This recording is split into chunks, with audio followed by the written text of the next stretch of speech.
ওইখানে এত বলতাম, সেই বলতার বাসা ভাঙলো, বলতা বার করলো, তাহলে কামড়ে দিলে আর গন্ডগোল হয়ে যেত। বাপরে বাপ, মেকআপ করতে গিয়ে আজকে বলতার তাড়া খেয়ে আমরা সত্যিই অস্থির, কি দিনটাই না আমাদের গেল। তো যাই হোক, আজ ছিল 3rd ডিসেম্বর ছিল আমার এঙ্গেজমেন্ট ব্রাইডের বুকিং। তো আমরা সেই মতোই চলে গেছিলাম অন টাইম ব্রাইডের লোকেশানে। ফার্স্টলি তো আমি অনেক nervous, but still I trust her. তো উনি আমায় বলেছেন উনি আমার মতন বুঝে ভালো করে মেকআপ করে দেবে। Let's see. তোমার কিছু ডিমান্ড আছে যেরকম নাথিং অ্যাজ সাচ, বাকি তো লাস্টের রেজাল্টে দেখাই যাবে। চলো দেখা যাক এরকম। তো তোমরা ভিডিওর শুরুতেই দেখেছিলে যে ব্রাইড একটা ইয়েলো রঙের শাড়ি পরে আসছিল, আমার সাথে মিট করলো।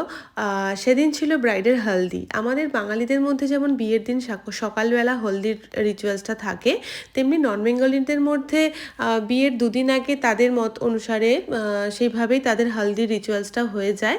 কেন সবার নিয়ম সবার রিচুয়ালস যেহেতু আলাদা হয়, সেই জন্য তার এঙ্গেজমেন্ট দিনই মানে বিয়ের দুদিন আগে তার হলদিটা ছিল। তো যাই হোক, আমরা তো অন টাইম লোকেশনে পৌঁছে গেছিলাম।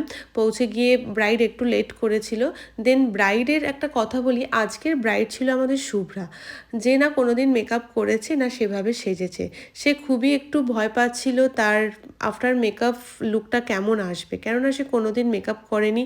তার বাড়ির লোকও আমাকে বারবার বলেছিল যে মৌমিতা যেন ভালো লাগে দেখতে, কেননা শুভ্রা ফার্স্ট টাইম মেকআপ করছে, যেহেতু সেই যেন সেই মতো অনুসারে তাকে জানি খুব ভালো লাগে অ্যান্ড সুন্দর লাগে। আর শুভ্রা আমার কাছে ডিমান্ড করেছিল একটা নো মেকআপ লুকের, একদম সফট সিম্পল লুক, কোনো হেভি মেকআপ না, কোনো কিচ্ছু না। সেলিব্রিটিরা যেই ধরনের মেকআপ লুক নিয়ে থাকে বা একদম সফট বা সিম্পল যে ধরনের লুক আমরা অনেক ক্লায়েন্টরাই পছন্দ করে, তো শুভ্রারও ডিমান্ড ছিল যাতে কিচ্ছু বেশি কিছু না হয়, একদম সিম্পল অ্যান্ড সোভারের মধ্যে জানি তার লুকটা হয়। আর আমরাও আজকে কিন্তু সেই মতো করে শুভ্রাকে লুক দেওয়ার চেষ্টা করেছিলাম, কেননা একজন যখন আমাদের উপর ট্রাস্ট করছে, সেই ট্রাস্টটাকে আমাদের রাখাটা আমাদের সেটাই কর্তব্য প্রত্যেকটা মেকআপ আর্টিস্টের। আমি কিন্তু সেটাই মনে করি, হয়তো আমার মতো প্রত্যেকটা আর্টিস্টই সেটাই মনে করবে। তো শুভ্রার লুক দেখে এতটাই হ্যাপি হয়েছিল যে সে আমাকে জড়িয়ে ধরে প্রায় কেঁদেই ফেলেছিল।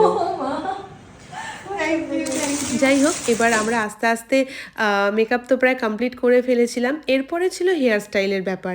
তো আমি যখন হেয়ার স্টাইল তাকে করতে যাব, তখন মেকআপ লুকটা দেখে সে এতটাই পছন্দ করেছিল, সে আমাকে বলছে মৌমিতা হেয়ারে কিছুই করতে হবে না, হেয়ারটা আমার ওপেন থাক। তার ডিমান্ডেই আজকের হেয়ারটা কিন্তু পুরোটাই ওপেন ছিল। তো আমার এই আজকের এঙ্গেজমেন্ট ব্রাইডের লুকটা তোমাদের কেমন লাগলো অবশ্যই জানিও। আর আমাদের পরবর্তী ব্যাচ কিন্তু আবার শুরু হচ্ছে জানুয়ারি থেকে। তোমরা যারা মনে করছো একটা একাডেমি থেকেই মেকআপ অ্যান্ড অ্যাডভান্স হেয়ার স্টাইলিংয়ে কোর্স করবে, তারা কিন্তু অবশ্যই ঝটপট 9046406271 এই নাম্বারে যোগাযোগ করে নিও।